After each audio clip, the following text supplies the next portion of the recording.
Comment passer de simple vassal à roi d'une faction déjà existante? Dans cet épisode, nous allons passer l'étape d'amélioration de votre clan pour arriver directement au moment où vous avez assemblé la bannière du dragon. Une fois parlé à Azargos et Istiana, vous pouvez aller directement voir le chef de faction et lui prêter serment en tant que vassal.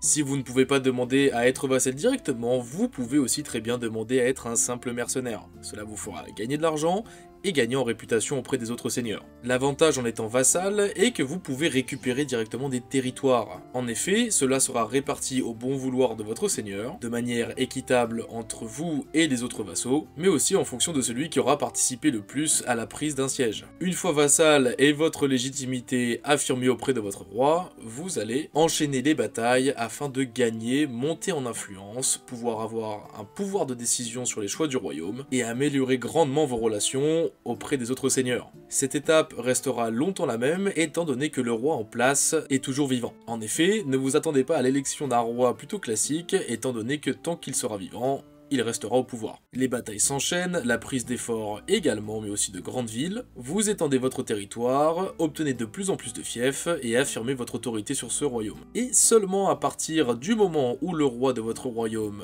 finit par décéder,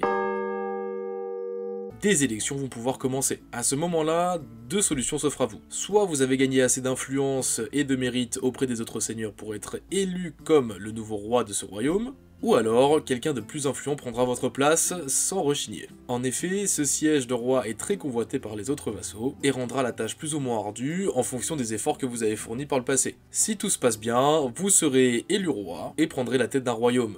Tous les fiefs vous appartiendront d'une certaine manière, et évidemment, vous prendrez des décisions politiques, que ce soit pour le choix des lois, ou encore déclarer la guerre ou la paix à d'autres royaumes. Que vos vassaux soient en accord ou non avec vos décisions, vous êtes le roi et imposez votre autorité sur chaque décision que vous prendrez. Plutôt que de créer son propre royaume en trahissant le royaume dans lequel vous êtes vassal, ou encore le créer de toutes pièces et avoir beaucoup de soucis à le tenir en activité, cette technique vous permet de prendre le contrôle d'un royaume déjà existant, moyennant de plus ou moins grands efforts, afin d'arriver à vos fins. Une fois roi, il vous faudra trouver des gens pour rallier votre cause. En effet, vous pourrez aller recruter directement des vassaux présents dans d'autres royaumes, ou alors en créer de toutes pièces. Par exemple, si vous voulez en créer un, vous pouvez directement aller parler à vos compagnons, et en échange de 20 000 pièces d'or et de 500 d'influence, vous pouvez décréter qu'il sera vassal dans votre royaume. Il faudra donc varier entre ceux qui géreront vos fiefs et ceux qui seront sur le champ de bataille, mais vous savez que c'est une solution possible. Attention, une fois un compagnon devenu vassal, il voudra aussi évidemment avoir des fiefs. Il ne faut donc pas oublier qu'il sera peut-être sur le long terme non plus un ami, mais potentiellement un ennemi pour prendre le contrôle sur votre trône.